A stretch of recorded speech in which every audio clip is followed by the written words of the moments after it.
15-minute session with Will Howard, front row, right? Dave Biddle, 24/7 Sports. Hi, Will. It sounds like you're going to be launching balls in practice today. Coach Dave said he was asking about the downfield passing game, so we're going to be launching balls in practice today.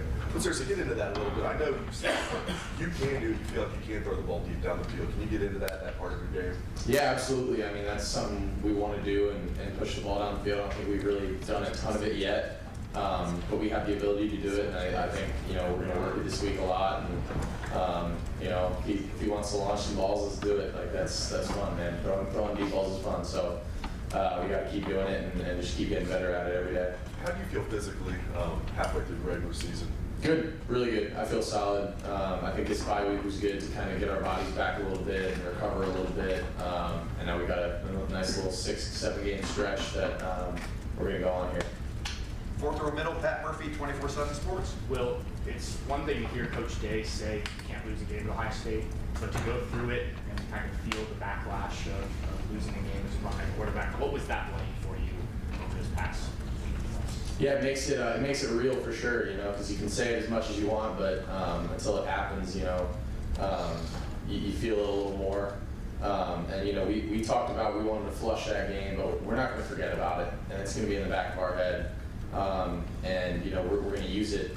And I feel like this is kind of the point of the season where, I'm almost glad it happened now and not at the end of the season, to where, some of those issues that, may have gotten swept under the rug, if we win that game, they have to get addressed. And, we're really working at, cleaning up every little thing that we can. And I want to be able to look back and say, this is the reason that we went on a run and won the national championship, and not, the other way around. And I think we're trying to use this, in the best way as a stepping stone, and everything is still in front of us. And I think it just, if nothing else, gives us a little more extra motivation, because now we know what it feels like, to lose a game and to walk off the field and have that feeling. And I can guarantee none of us want to feel that again. Over here to the right, Adam King, WBNS. When you look back at the game film, loud environment, obviously there's a couple of plays you'd like back, but how do you overall assess how you play against what is now the #1 team in the country? I think personally, I played solid. But at the end of the day, like, I'm not going to be satisfied with anything if we don't come out with a win. That's the only stat that matters. That's the only really thing that I'm looking at. And you can play the best game of your life, but if you don't finish it the right way, then it's really all for nothing. I think offensively we played a solid game. We can't turn the ball over. Get 2 extra possessions in the first half, and that kind of you take that away. You take some of the the home field advantage stuff away. Maybe it's a little different game, but we gotta look at it and execute a little better, and winning at the end of the day is all that matters to me. So, Joey Kaufman, Columbus Dispatch. Will, sort of unrelated to last week's game, but this week they're honoring the 2014 national title. You grew up in Big Ten country. Do you have memories of how they won that championship 10 years ago? Absolutely, yeah. When Cardell came in as the third string, like, that was cool. I mean, watching that, I watched Zeke. I obviously was probably rooting against them at the time, but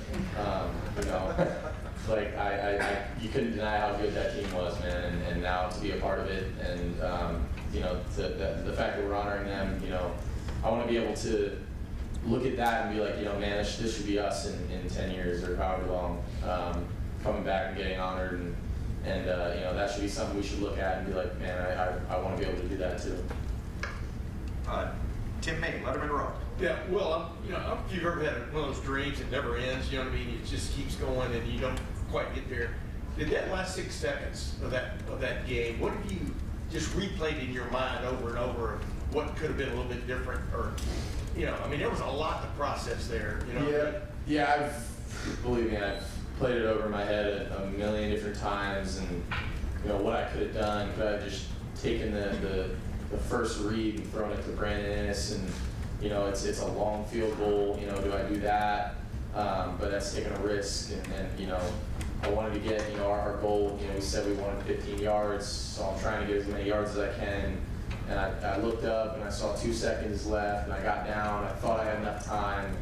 Do I look up a little early? Do I get down a little quicker? Believe me, like, it's been it's been nagging at me, and you know I'm kicking myself in every way, but you know at the same time you can't let it affect the future at all. You know you just gotta learn from it and know that if we're in that situation again, you know we're gonna handle it differently. You probably were never in that situation before. So here's what I want to follow up, but now you have that in your catalog, right? Yeah. I mean, it's just amazing. Once you think you've seen it all, you haven't, right? Yeah, exactly. I mean, the amount of football I played, you know, a situation like that, or like the 12-man thing like that, all that stuff was kind of the first time we've seen that. And, you know, it's the game of football is cool, man, because there's a lot of different things that goes into it. And, you know, now, you know, we have a situation like that again, you know, it's not gonna happen like that. Fourth row right, Andy Backstrom, Letterman row. Yeah, Will Zen had to step up big time at Oregon. Just what have you seen from him over the last week, and in that game even, you know, kind of rising to the occasion? I think he did a hell of a job, man. He stepped in, and you know, obviously Jimmy was having a really good year. Really tough to see that for him. You know, but Zen, I think, did a really good job. And you know, coming in a game like that on the road in that environment, like he handled it really well. And you know, going forward, he's got to be the guy. You know, so we're trying to just instill as much confidence in him as we can, and you know, we believe in him. He's got to be that guy, and he's got to have that mindset of, you know, hey, I'm starting left tackle now in the Big Ten, and like, hey, let's go. And I think Zen could be he's one of those guys that, you know, he decided to come to Ohio State. He could probably be a starter at a lot of other places, but he wanted to be here and be part of the brotherhood. And now he's getting a chance to step in and be the guy, and I'm excited for him, and I think it's going to be a heck of a challenge. Front row right, Austin Ward, the podcast. You said you talked about having that fire lit after the game and maybe this came at the right time in some ways for you guys. Mm-hmm. How would you describe the way practice went last week? Last week? Yeah. I mean, you could feel it. I was a little pissed off.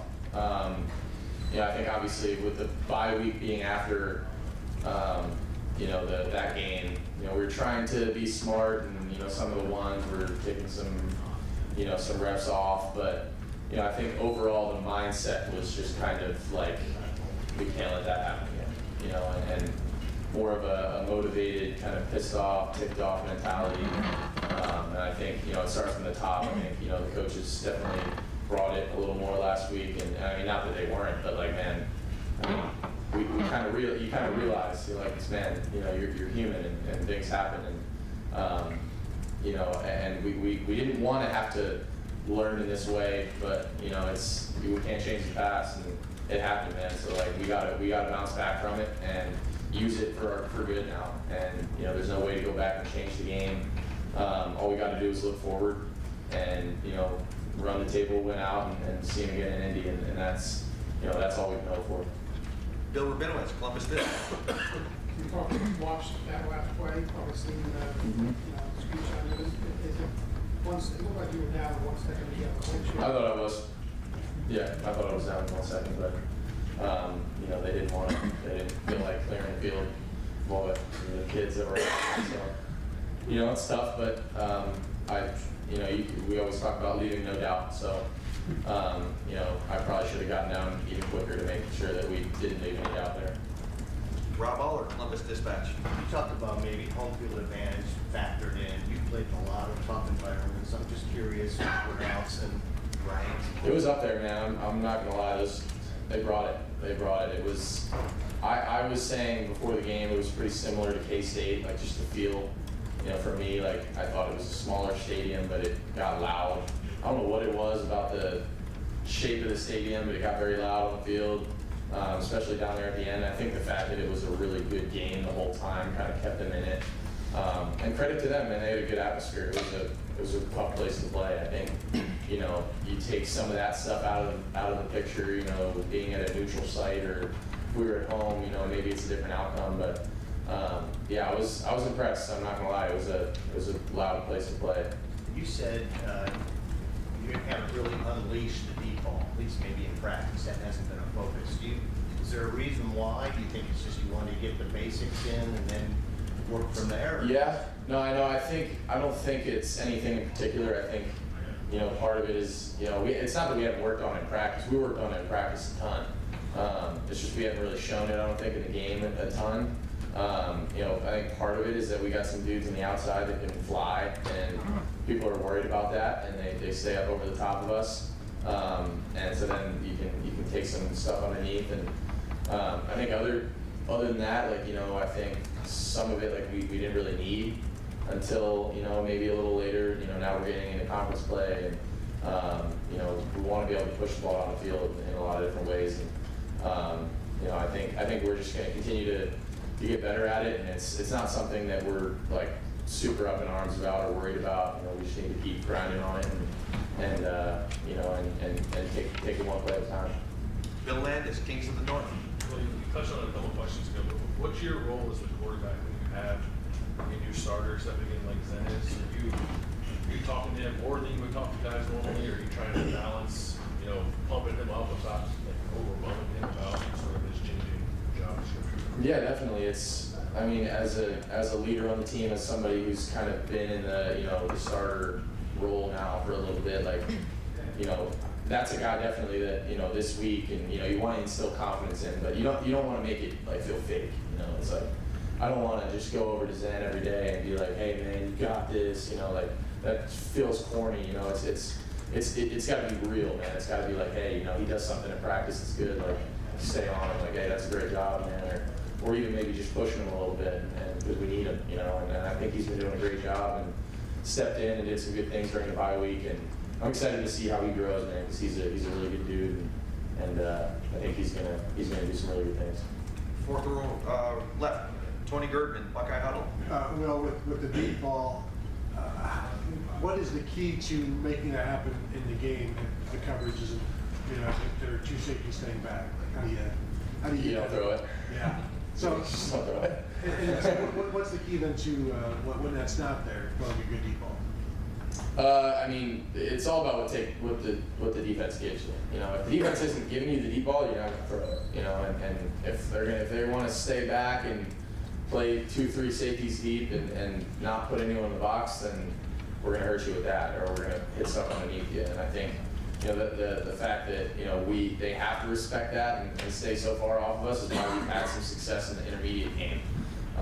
And I think it really is just about kind of what taking what the defense gives you and not forcing anything deep, but making sure that you hit on those shots when they are there. Right behind him. Last question. Noah Weisskopf, the Lantern. Well, have you been able to look ahead at all to Nebraska? They're coming off a tough loss, but what have you seen out of them so far? Yeah, they run an interesting defense. They run a little 3-3-5 defense. It's actually pretty similar to what I went against at K-State. So I'm excited for the challenge. I think they got a good team. I know they're going to be hungry after last week. It's going to be a good challenge, and I think they got some young guys that are doing some good things, and it'll be fun. It'll be a good challenge back at home and get the ball back rolling again. You have one more. Stephen Means, Cleveland.com. Trying to follow up on Bill's question there. How aware are you when there's substitutions, especially on the offensive line in the middle of the game? I know. Very. Okay. So are you having those conversations with guys in game when Austin has to go in there and now he's your right guard, or with obviously you're talking about with Zen at the same time, and those conversations you're having on the sideline, and how does that maybe impact how you might approach some things on the field because you're aware that there's two guys who are not necessarily all the starters? Yeah, I wouldn't say it affects any way that I kind of go about anything, but am I aware of it? Yes. Do I want to address it and say something to those guys? Like, yeah, I want to. When Zen came in and we didn't even have a chance on the sideline, I just kind of went up to him, and maybe it's just a quick word of encouragement, like, hey man, I believe in you. Like, let's do this. Like, that's kind of what I just said to Zen. Like, you got this, man. Like, let's go. And that was it. And whether it's Austin or Tegra out there, like whoever it is, man, just little words of encouragement, man. Like, hey, let's go. Like, we got you. Like, we need you.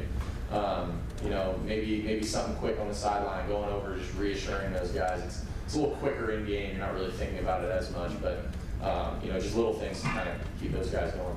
Is that different than maybe how you would handle it when a guy's like when Austin stepped into the boundary? That's a different conversation. Yeah. Versus very quickly in a game. Definitely, it's a different conversation, but at the same time, it's you always want to be ready. You always say you want to be ready to play, but you may treat that one a little differently and just spend a little more time with someone if they weren't really preparing to be in. Will, thank you very much. Thank you guys so much.